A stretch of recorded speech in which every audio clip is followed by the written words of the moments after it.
నమస్తే సార్ అందరికీ. ఈ వీడియో చూసిన ప్రతి ఒక్కరికి నా పాదాభివందనాలు. సార్ నేను కులానా మాదిగా సార్, మాది సికాన్ సార్. ఏంటి అంటే నాకు చిన్న సమస్య లేదు సార్. అది ఏంటి అంటే నా విన్నపం ఏంటి అంటే మన రాష్ట్ర ముఖ్యమంత్రి వారు, తెలంగాణ ముఖ్యమంత్రి వారు కేసీఆర్ గారికి అందించాలని నా ఒక కోరిక సార్. మొదటగా నా ఫ్యామిలీని చూపిస్తాను సార్. ఒక్క నిమిషం. ఈమె మా అమ్మ సార్. నాకు 2 చెల్లెలు ఉన్నారు సార్. ఈమె వచ్చేసి పెద్ద ఆమె సార్. ఈమె చిన్న చెల్లె సార్. వీళ్ళిద్దరు తర్వాత నేను సార్. మొత్తం ముగ్గురం సార్. సార్ నా సమస్య ఏంటి అంటే సార్ 1991లో 2లో మా తాత కరీంనగర్ మున్సిపల్ కార్పొరేషన్లో జాబ్ చేశారు సార్. అకస్మాత్తుగా 2001లో చనిపోయాడు సార్.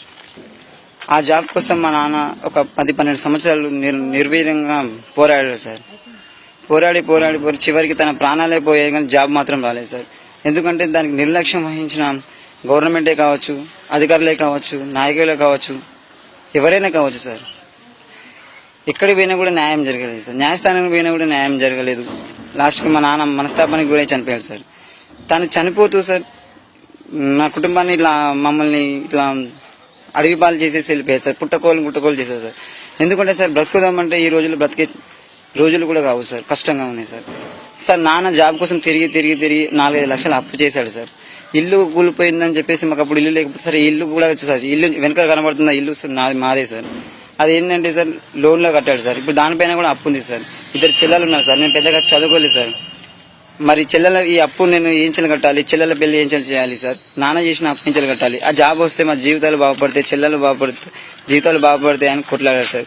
అయినా కూడా అది రాలేదు సార్. నేను కూడా తిరిగాను సార్. ఏ నాయకుని దగ్గర పోయినా, ఏ అధికారి దగ్గర పోయినా కూడా ఏ ఫలితం లేదు సార్. అయ్యా కల్వకుంట్ల చంద్రశేఖరరావు, తెలుగు తెలంగాణ రాష్ట్ర ముఖ్యమంత్రి శ్రీ మాన్యులు గౌరవనీయులైన శ్రీ కల్వకుంట్ల చంద్రశేఖరరావు గారికి నా వినతి సార్.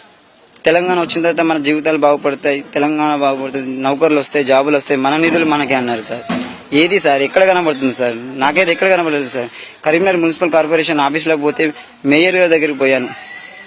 మేయర్ దగ్గరికి పోతే ఏమన్నారంటే ఇది 1991 జాబ్ 2000 చనిపోయాడు, ఇది ఆంధ్రప్రదేశ్ అని చెప్పారు సార్. అంటే నాకు అర్థం కాలేదు సార్. మీరు 2001లో పార్టీ పెట్టారు, అది ఆంధ్రప్రదేశ్ కాదా సార్?